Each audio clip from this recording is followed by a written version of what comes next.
Olá, meu nome é Carlos Alexandre Câmara, eu sou ortodontista e hoje eu vou falar sobre o tratamento da classe 2. Eu gostaria de começar o nosso vídeo de hoje com um questionamento que, na minha opinião, tem tudo a ver com a história da ortodontia, que é qual é a melhor época para o tratamento da classe 2. Pois é, levando-se em consideração que a especialidade da ortodontia já tem mais de 120 anos, esse era o tipo de pergunta que já deveria ter uma resposta mais do que definitiva, mas que infelizmente não tem.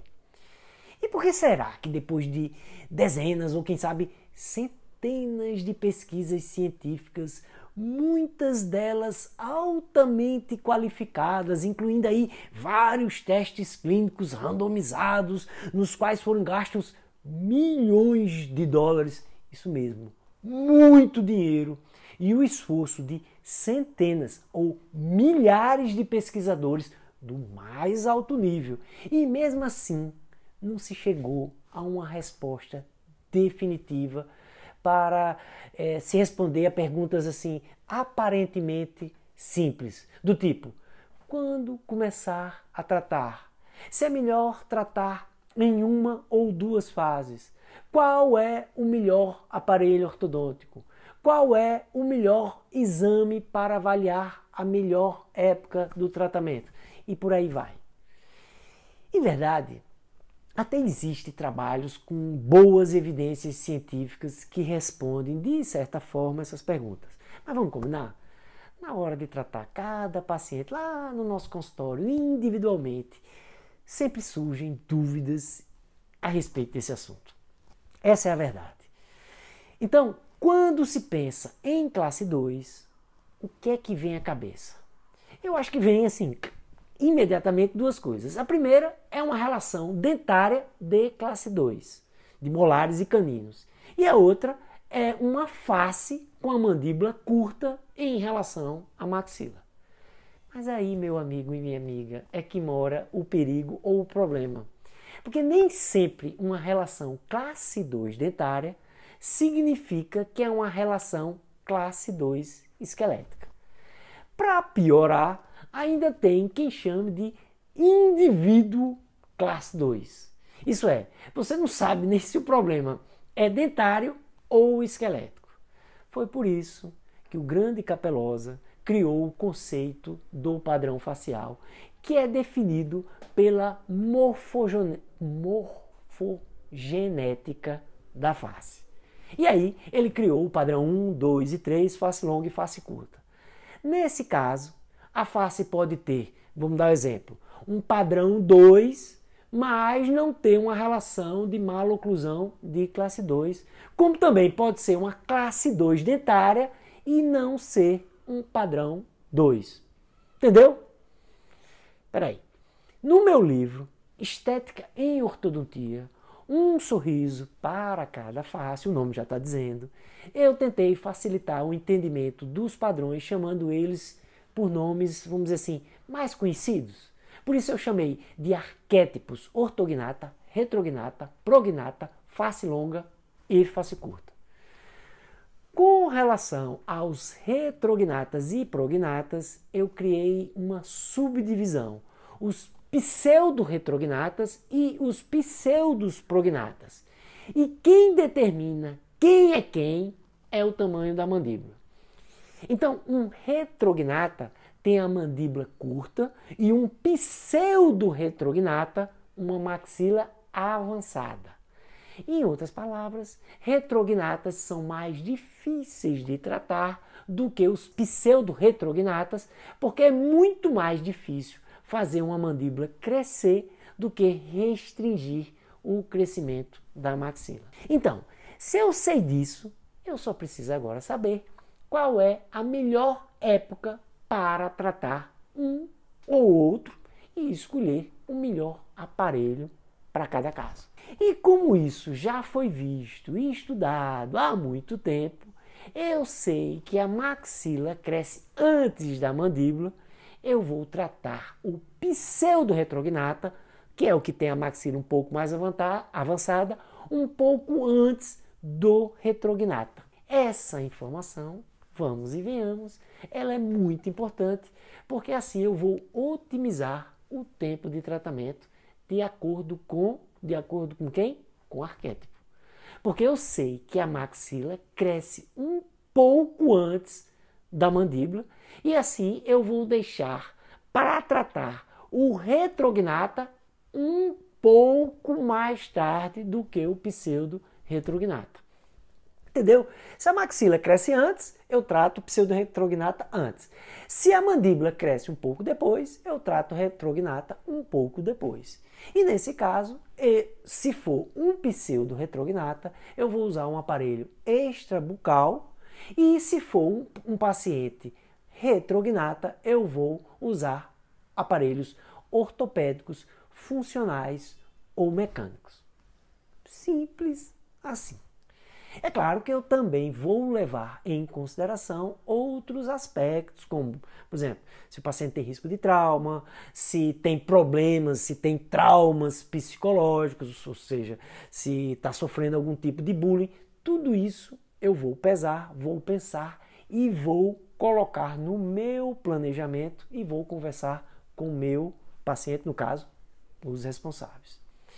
E tudo isso que eu estou falando tem respaldo científico, porque está provado que é possível restringir o crescimento da maxila com aparelho extrabucal, como também é possível diminuir o trauma dentário tratando a classe 2, como foi demonstrado aí em vários trabalhos com excelentes evidências científicas. Por exemplo, como mostrou esse trabalho do Jornal Europeu de 2016 sobre AEB e tratamento da classe 2. E esse outro da American Journal com aparelhos funcionais. Por outro lado, quando se pensa em crescimento da mandíbula, há uma vasta literatura que, infelizmente, demonstra claramente que nós não fazemos as mandíbulas crescerem. Isso realmente é uma pena, mas é uma verdade. Já com relação ao trauma dos incisivos, isso é, o velho e bom para-choque da meninada, Kevin O'Brien fala na American Journal que o tratamento precoce pode reduzir de 30% a 40% as chances de trauma dos incisivos, dependendo do tipo de aparelho. Mas que mesmo o tratamento precoce, e essa informação é muito importante, não quer dizer que vai acabar, ou seja, não elimina a possibilidade de traumas. Porque mesmo nos grupos que foram tratados precocemente, ou seja, em 2 fases, ainda assim houveram ocorrência de traumas em 19% dos casos. Por tudo isso, não resta a menor dúvida como é importante que a gente conheça e aproveite a curva de crescimento dos nossos pacientes para que a gente possa tirar proveito da melhor época de tratamento. Ou seja, se você souber o que você está fazendo, você não vai ficar em dúvida se vai fazer em 1 ou 2 fases. Você vai entender o problema, vai entender a situação e vai escolher a melhor maneira e a melhor época de tratamento. É por isso que atualmente eu faço uso do método da avaliação da maturação das vértebras cervicais, que vamos e venhamos, não é muito simples de interpretar, mas eu uso porque eu só preciso de uma radiografia e os europeus estão fazendo muito isso porque há uma tendência no mundo das pessoas não quererem que faça mais a radiografia de mão e punho. Mas, por conta disso, eu uso um aplicativo que se chama EasyAge, que foi inclusive uma dica de um colega muito querido chamado Tony Erickson. Então, agora, para representar tudo isso que eu falei, eu vou mostrar um caso de uma classe 2, primeira divisão, com um ovejete de 7 mm, uma sobremordida profunda de 70% a 80% e um desvio de linha média inferior de 1 mm para a esquerda. A gente pode ver que é um paciente pseudo-retrognata, porque tem uma boa mandíbula e uma maxila prognata, e o template do ângulo facial mostra isso claramente quando encosta no pogônio. E aí os outros templates confirmam que se trata de um paciente com uma face agradável. E na análise do perfil aproximado, a gente também tem a confirmação de uma maxila avançada e uma mandíbula normal. O Z do perfil facial vem reforçar todos esses achados, se mostrando como um Z de um paciente biprotruso, embora as inclinações dos incisivos superiores estejam corretas, como a gente vai ver mais adiante, isso é um detalhe muito interessante. E do ponto de vista estético, da estética dentária, a gente vê que está tudo ok, tanto as 6 linhas horizontais do sorriso estão harmônicas, como o template Smile Curves está bem posicionado. Na análise da maturação vertebral, cervical, a gente percebe que o paciente está entre as fases CS3 e CS4, o que indica que esse paciente até já poderia ter começado a tratar um pouquinho mais cedo, mas como os pais não perceberam o problema, eles me encaminharam um pouquinho tarde. Esse é um problema para pacientes que têm uma boa aparência. Quando a gente faz análise do template ANB e o ITS, aí a gente percebe que realmente é um paciente pseudo-retrognata, porque o ITS mostra que não há grandes discrepâncias entre a maxila e mandíbula, embora o ANB mostre que ele tenha um NB aumentado. Com relação às compensações dentárias, o IMPA mostra que os incisivos inferiores estão projetados e um para PP, ou seja, um para o plano palatal, mostra que os incisivos superiores estão com inclinações linguais. E isso é interessante, como a gente vai ver mais na frente, e eu já falei. Por quê? Porque ele tem um lábio para frente, mas os incisivos superiores não estão projetados. O ângulo goníaco e a proporção 45-55 está ok, e o POF mostra que os incisivos superiores estão com 4 milímetros de transpasse e os incisivos inferiores com 2 milímetros. Isso indica que para a correção da sobremordida aumentada, eu preciso intruir os incisivos inferiores 2 milímetros. E aqui vale uma lembrança. Se você quiser mais informação sobre o tratamento da sobremordida, assista o meu vídeo sobre esse assunto, que lá eu explico bem direitinho com todos os detalhes.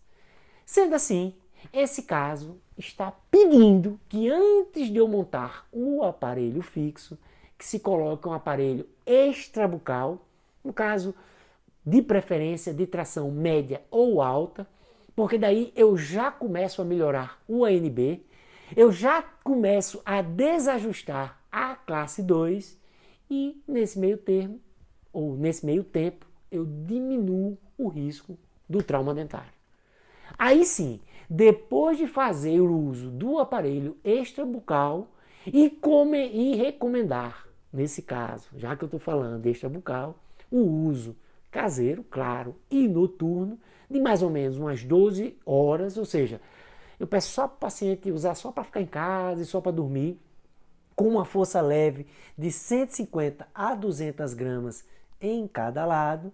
Aí depois de fazer tudo isso, eu monto o aparelho fixo superior, já pensando em um futuro uso de um aparelho propulsor mandibular, porque eu sei que esse paciente não vai usar do jeito que eu gostaria e também não tem problema nenhum, porque o propulsor vai quebrar o galho. Nesse caso, eu já pensei em uma prescrição que compensasse os efeitos colaterais dos aparelhos ortopédicos, que seria a retração dos incisivos superiores, ou seja, essa é uma tendência que iria acontecer, e a projeção dos inferiores.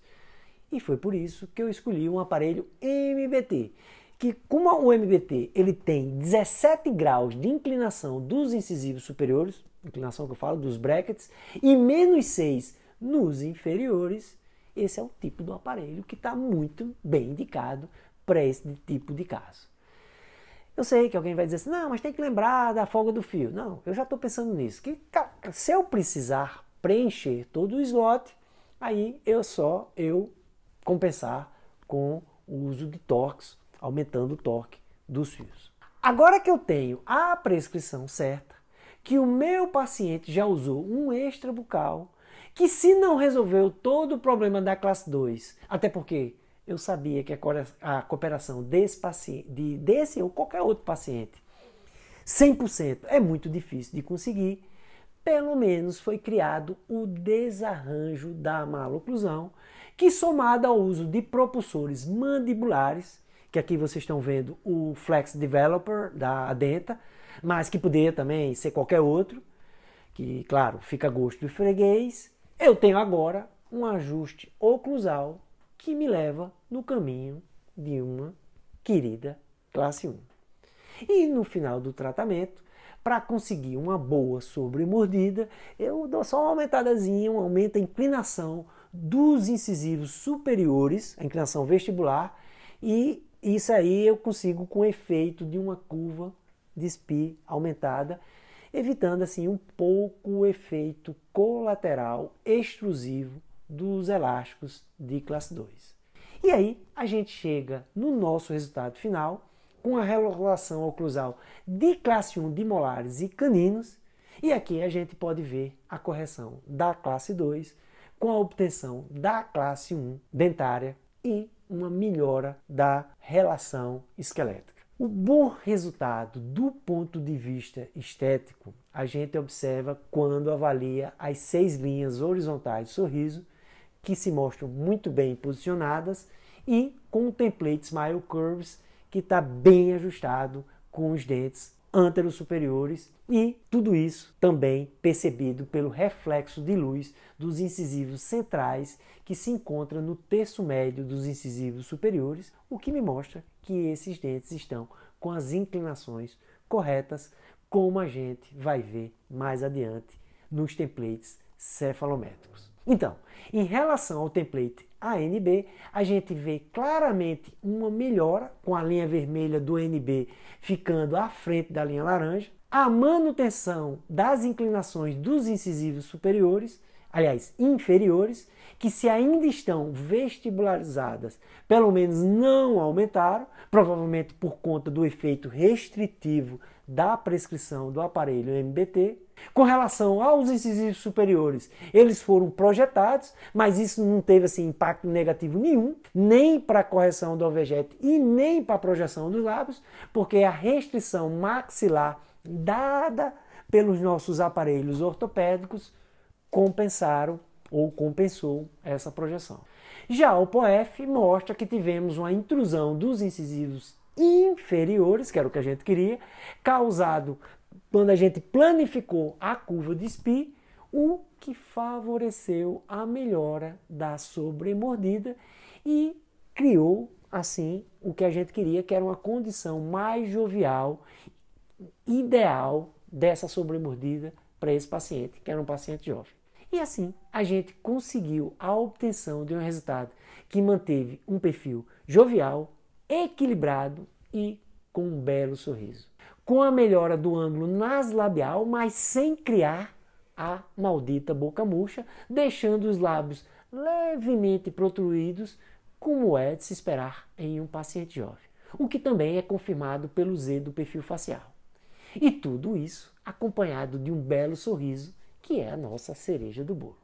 Então, pessoal, mais uma vez, seguindo os conceitos e o protocolo do meu fluxo do sorriso, do meu não, do nosso, eu pude diagnosticar, planejar, avaliar, interpretar e tratar um caso de uma classe 2, sabendo exatamente do que se tratava e do que precisava ser feito para que a gente pudesse encontrar a melhor solução e o melhor resultado.